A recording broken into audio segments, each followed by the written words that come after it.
नमस्कार, good morning. ज्योति public school की online class में आपका स्वागत है। जैसे कि उम्मीद करते हैं घर पे होंगे, स्वस्थ होंगे और मस्त होंगे। हम हमारा क्लास 10th का चैप्टर 6 पिछली क्लास में स्टार्ट कर चुके हैं। आज थोड़ा सा उसका रिवीजन करते हुए उस चैप्टर को आगे बढ़ाते हैं। जैसे चैप्टर का नाम था हमारा chemical equation and catalyst, chemical reactions and catalyst. सबसे पहले हमने ये देखा कि केमिकल रिएक्शन होती क्या है, कि देखो कोई भी चेंज हो रहा है, अगर किसी सब्सटेंस के अंदर कोई भी चेंज होता है तो वो क्या कहलाता है, केमिकल रिएक्शन कहलाती है। जैसे अगर मैं आपसे पूछूं कि कागज जल रहा है, तो कागज जल रहा है तो क्या होगी, वो एक केमिकल रिएक्शन हो जाएगी। अगर मैं आपसे पूछूं कि हमारे घरों में जो दही जमाया जाता है वो भी क्या है, केमिकल रिएक्शन का टाइप है। अच्छा, इसके अंदर सबसे पहले हमने चेंज के बारे में देखा था कि चेंज दो प्रकार के होते हैं। एक होता है फिजिकल चेंज, और दूसरा होता है केमिकल चेंज।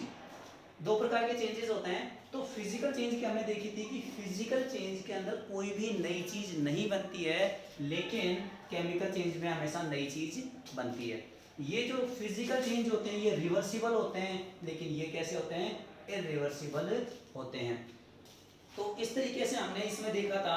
अगर मैं और बात करूं तो फिजिकल चेंज अनस्टेबल होते हैं, मतलब इरिवर्सिबल होते हैं और कोई नई चीज नहीं बनती, और हम वापस से इरिवर्सिबल हो गया। ठीक है, कलर स्टेट, फिजिकल चेंज के अंदर हम सिर्फ कलर स्टेट वगैरह के अंदर चेंज करते हैं। उसकी फिजिकल स्टेट चेंज हो जाए, उसके अंदर उसका कलर चेंज हो जाए, या फिर हम बात करें उसके अंदर स्मेल चेंज हो जाए, ऐसे फिजिकल प्रॉपर्टीज उसकी चेंज होती है।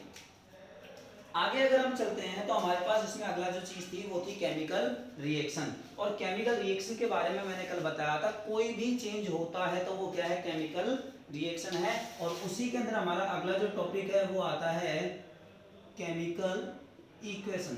केमिकल इक्वेशन की अगर मैं बात करता हूं तो केमिकल इक्वेशन क्या है, कि जैसे अभी मैंने एक एग्जांपल बताया था, हाइड्रोजन और प्लस मैंने इसके अंदर मिलाया ऑक्सीजन, दोनों मिलके बनते हैं आपके हाइड्रोजन ऑक्साइड, हाइड्रोजन ऑक्साइड। ठीक है, इसको मैं H2 लिख सकता हूं, इसको मैं O2 लिख सकता हूं, रिएक्शन होने के बाद में क्या बन जाएगा, H2O यानी पानी बन जाएगा। यहां मैं सीधा सा वाटर लिख देता हूं।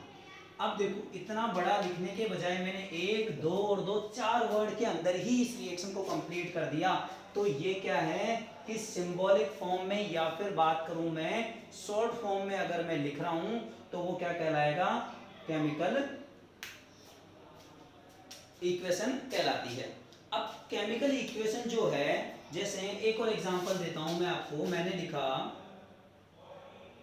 कार्बन प्लस ऑक्सीजन मिलके क्या बनाए, कार्बन डाई ऑक्साइड, यानी C+O गिव्स CO2।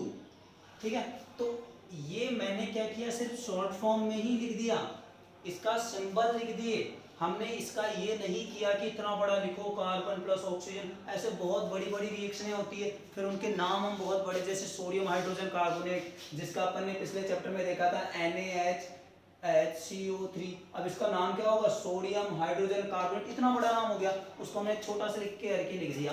अब इसको केमिकल इक्वेशन लिखने के कुछ तरीके हैं, हम उन तरीकों के बारे में बात करेंगे। अगर मैं उनके तरीकों की बात करता हूं केमिकल इक्वेशन की,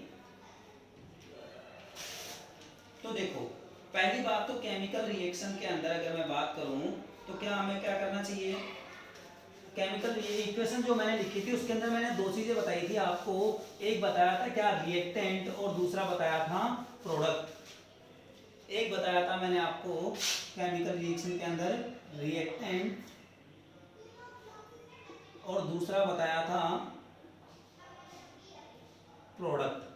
तो हमेशा ये ध्यान रखना है कि कोई भी केमिकल रिएक्शन लिखते समय उसके अंदर रिएक्टेंट और प्रोडक्ट होना चाहिए, दोनों प्रेजेंट होंगे तभी जाके वो हमारी केमिकल रिएक्शन कंप्लीट होगी। ठीक है। अगर मैं बात करूं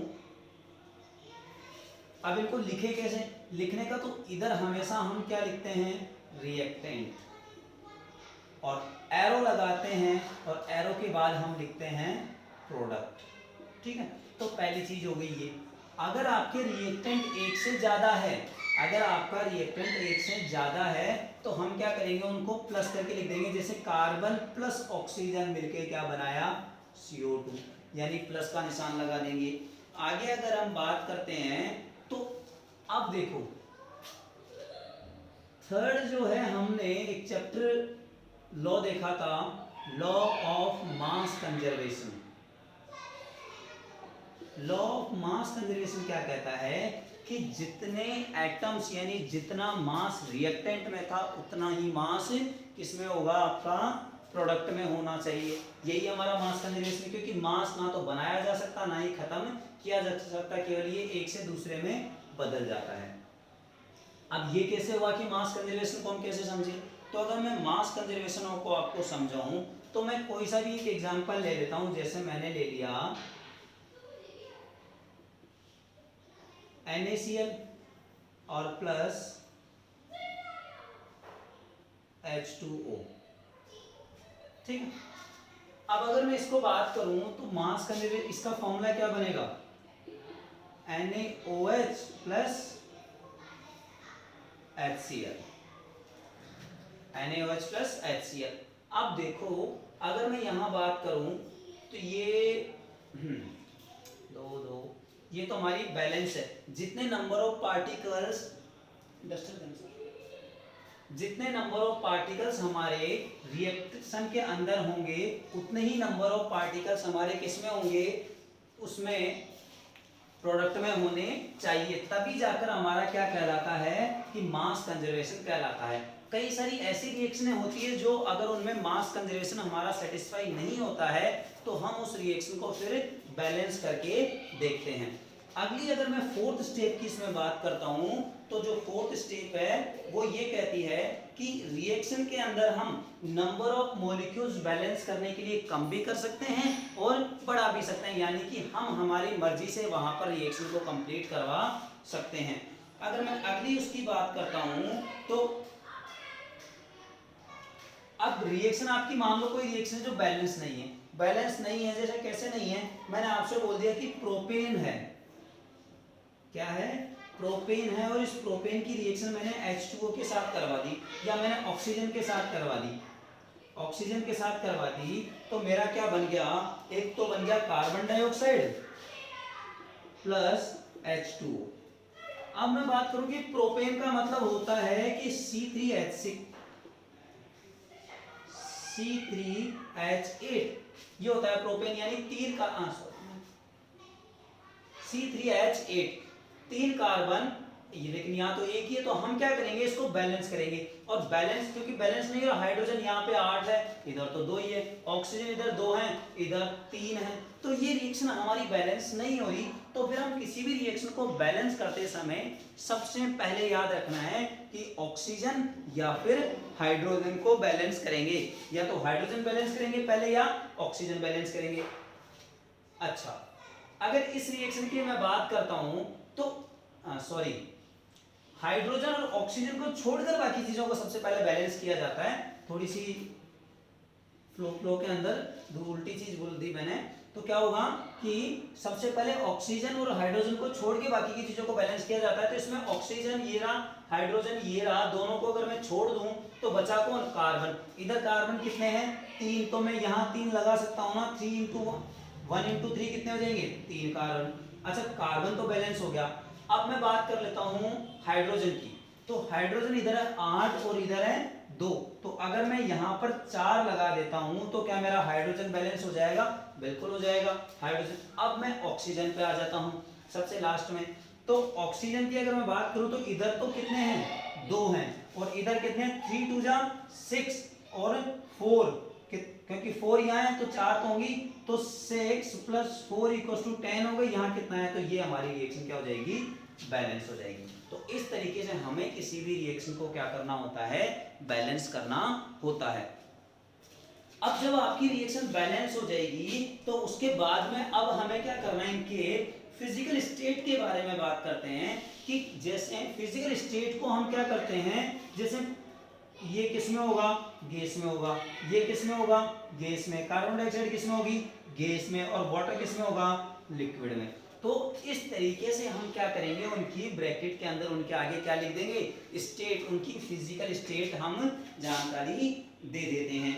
अगली स्टेट की अगर मैं बात करूं, जैसे कोई रिएक्शन है और रिएक्शन होने के बाद में वो क्या कर रहा है कि एक्वस बन रहा है, एक्वस का मतलब लिक्विड बन रहा है, वाटर के फॉर्म बन रहा है, तो हम उसको कैसे करेंगे, जैसे एक रिएक्शन होती है CaO प्लस H2O मिलकर बनाता है CaOH होल ट्वाइस, और ये कैसा होता है, ये एक्वस बनता है।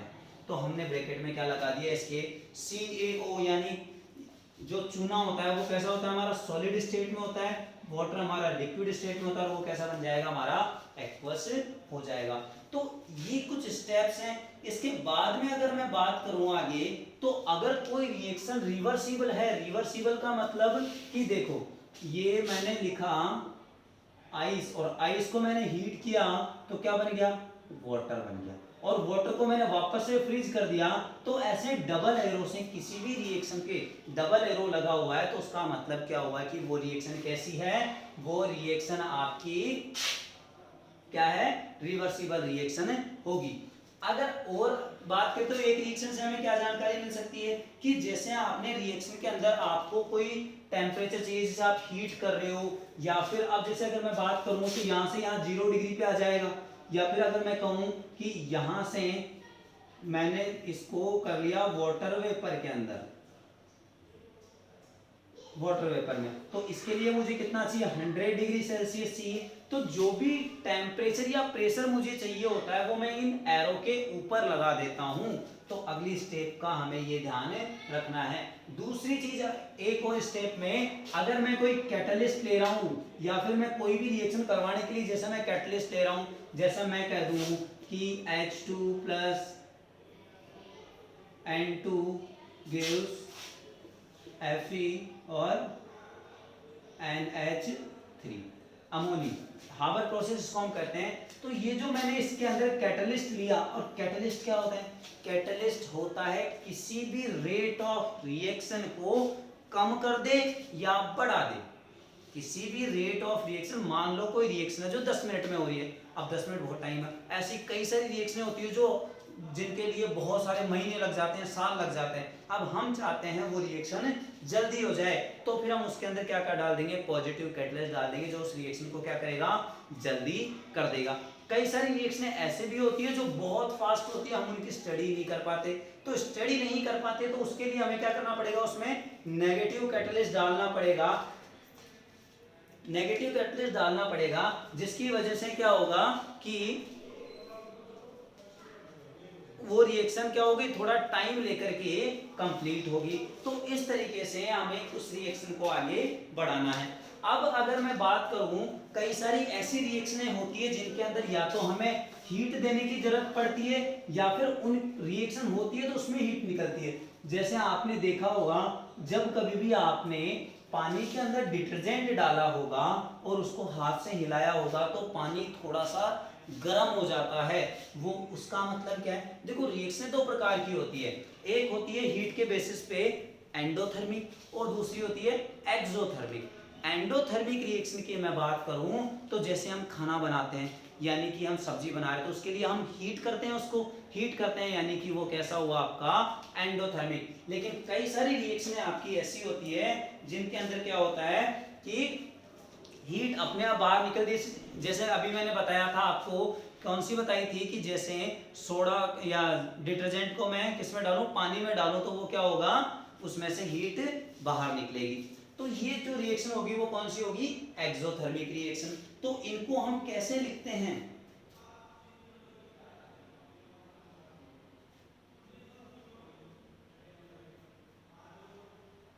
देखो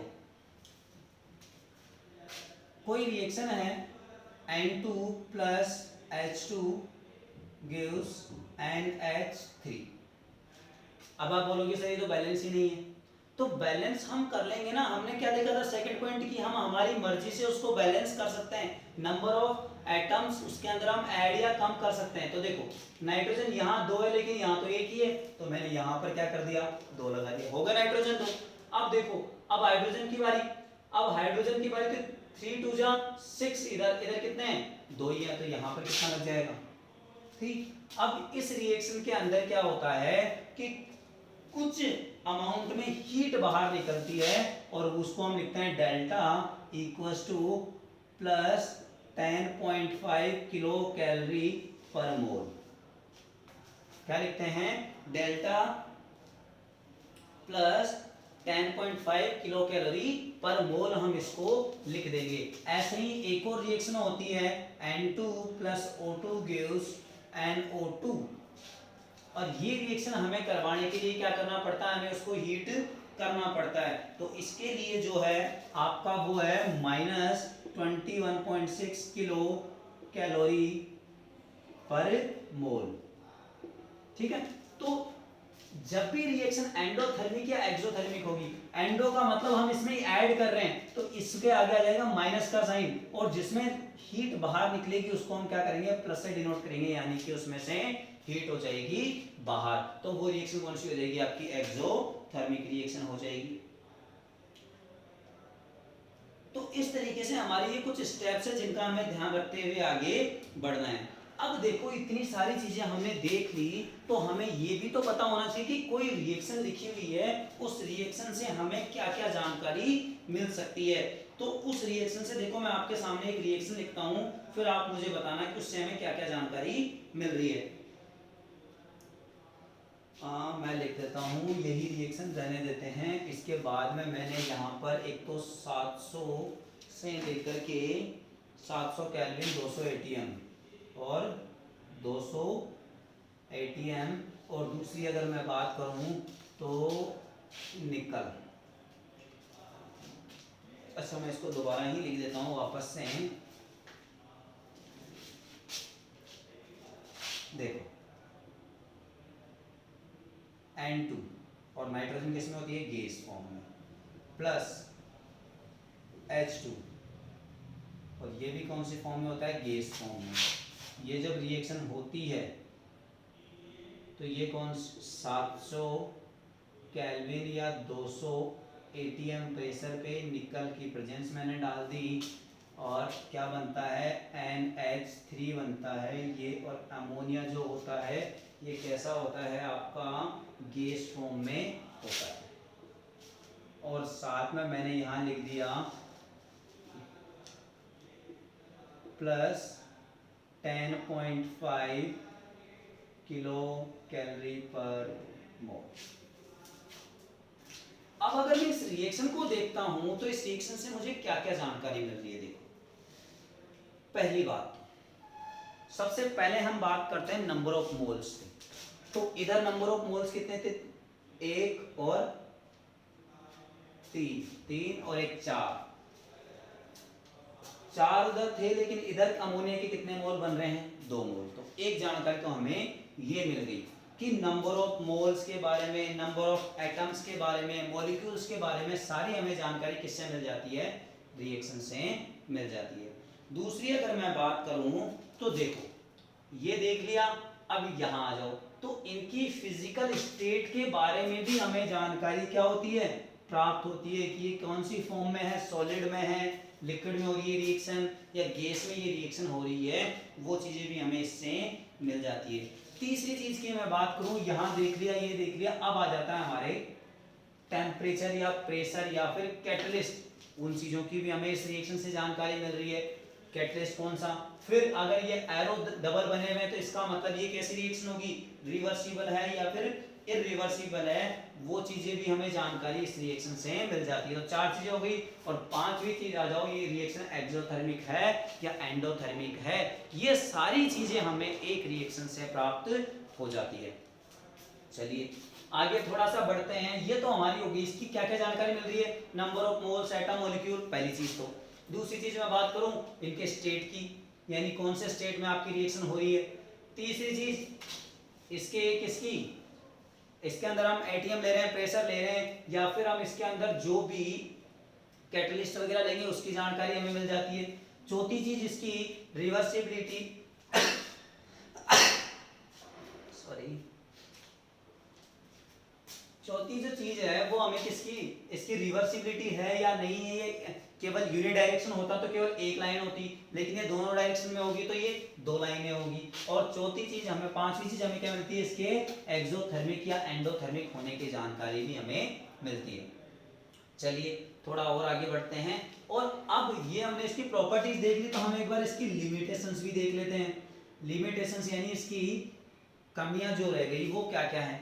पहली बात तो इस रिएक्शन से ये पता नहीं चल रहा है कि रिएक्शन कंप्लीट हो गई या नहीं हुई, यानी केमिकल रिएक्शन से उस रिएक्शन का कंप्लीशन होना या नहीं होना डिसाइड नहीं होता है कि ये रिएक्शन आपकी कंप्लीट हो गई है या नहीं हुई है। दूसरी चीज, इससे हमें ये भी जानकारी नहीं मिल रही है कि अमोनिया की कंसंट्रेशन क्या है, नाइट्रोजन की कंसंट्रेशन क्या है, या हाइड्रोजन की कंसंट्रेशन के बारे में भी हमें कोई जानकारी इससे नहीं मिलती है। तो इस तरीके से ये हमारे इसकी क्या हो जाती है, दो लिमिटेशंस हो जाती है। कुछ रिएक्शनें आपको इसमें पीछे दे रखी होगी, वो प्रैक्टिस करनी चाहिए एक बार उनको बैलेंस करने की, ताकि आपको क्या हो जाए, थोड़ी सी प्रैक्टिस हो जाए और आप उसको अच्छे से याद कर पाओ। और मैं कल इसके आपको एग्जांपल्स दे दूंगा तो आपको वो भी देखने हैं। अब आ जाते हैं केमिकल रिएक्शंस पे। केमिकल रिएक्शन जो हैं आपके कितने प्रकार की होती है, चार प्रकार की होती है। चार प्रकार की होती है, कौन कौन सी होती है। सबसे पहले आती है केमिकल रिएक्शन में हमारे एडिशन रिएक्शन। क्या आ जाती है, एडिशन रिएक्शन। एडिशन रिएक्शन की अगर मैं बात करता हूं तो एडिशन का मतलब क्या होता है, जब दो चीजें मिलकर कोई एक प्रोडक्ट बनेगा। जैसे अभी हमने बात करा था H2 प्लस O2 मिलके क्या बन रहा था, H2, and N2 plus O2 मिलकर क्या बन रहा था, NO2। तो ये सारी रिएक्शनें कैसी हैं, ये एडिशन रिएक्शन है, यानी कि जब दो या दो से ज्यादा रिएक्टेंट आपस में मिलकर कोई प्रोडक्ट बनाते हैं तो वो हमारा क्या होती है, एडिशन रिएक्शन होती है। दूसरी रिएक्शन की अगर मैं बात करूं, एडिशन को ही मैं कॉम्बिनेशन कहता हूं। कॉम्बिनेशन रिएक्शन का मतलब भी यही होता है। अगली अगर मैं रिएक्शन की बात करूं तो डिकम्पोजिशन रिएक्शन होती है। डिकम्पोजिशन रिएक्शन होती है, या फिर मैं इसको डिसोसिएशन रिएक्शन भी कह सकता हूं। डिकम्पोजिशन या डिसोसिएशन का मतलब क्या है कि जैसे आपके पास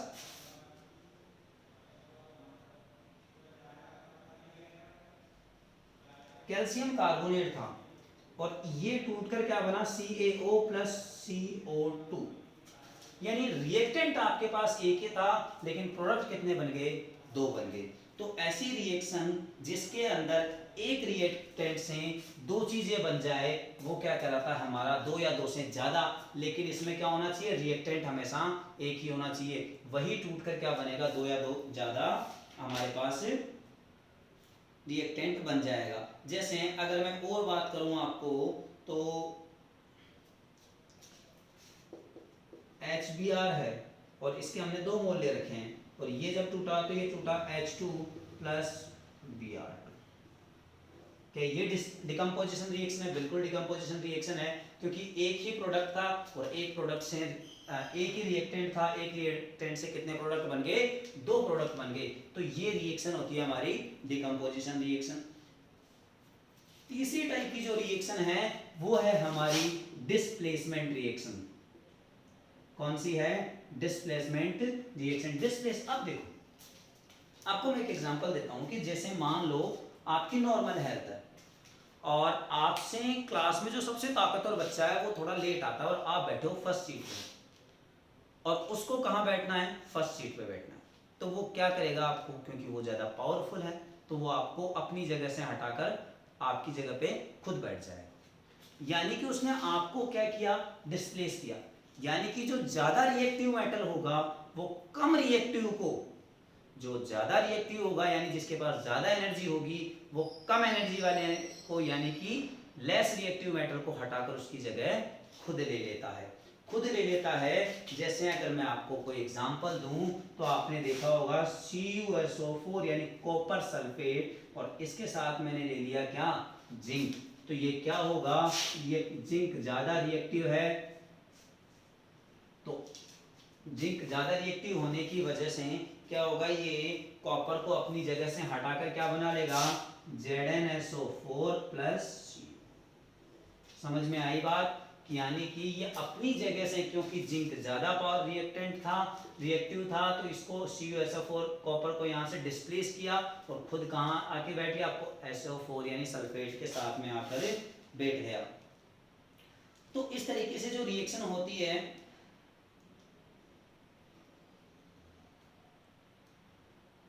अब रिएक्टिविटी ऑर्डर है। एक रिएक्टिविटी, भाई आपको कैसे पता चले कि कोई चीज ज्यादा रिएक्टिव है, कम रिएक्टिव है, क्यों, क्योंकि कई बार ऐसी भी सिचुएशन आ जाती है जब आपको मान लो वो क्वेश्चन ही ऐसा दे देता, आपको वो क्वेश्चन ही ऐसा दे देता कि ZnSO4 प्लस Cu, तो हम क्या करते, CuSO4 प्लस Zn, और ये हो जाती गलत। क्यों हो जाती, अरे भैया कॉपर तो इससे कम रिएक्टिव है, यानी कि नो रिएक्शन। तो उसके लिए हमें ये पता तो होना चाहिए ना कि भाई कौन ज्यादा रिएक्टिव है, कौन कम रिएक्टिव है। तो उस चीज के बारे में अगर मैं बात करूं तो देखो,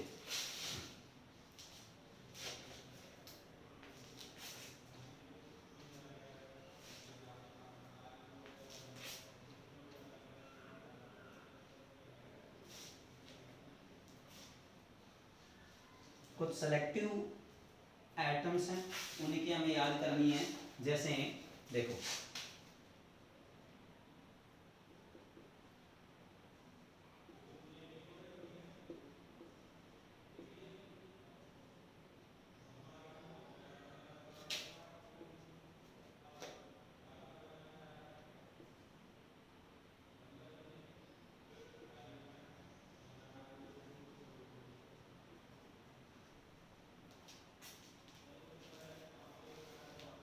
देखो अगर इनके नाम की बात करूं तो के का मतलब हो गया पोटेशियम,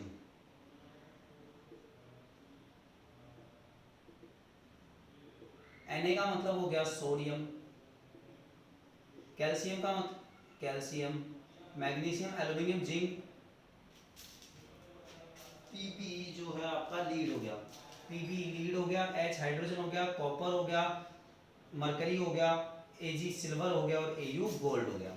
अब इनको याद कैसे करें, तो देखो एक छोटी सी ट्रिक बना रखी है इसको याद करने की। वो ट्रिक क्या है, के से हमने बना लिया कैटरीना, यानी कैटरीना केव जो थी, कैटरीना। एन से बना ली कैटरीना ने, कैटरीना ने। सी से बना लिया कार, Mg से बना लिया मांगी, कैटरीना ने कार मांगी। कौन सी मांगी, अल्टो, जिंक, फरारी। कौन सी मांगी, अल्टो, जिंक, फरारी।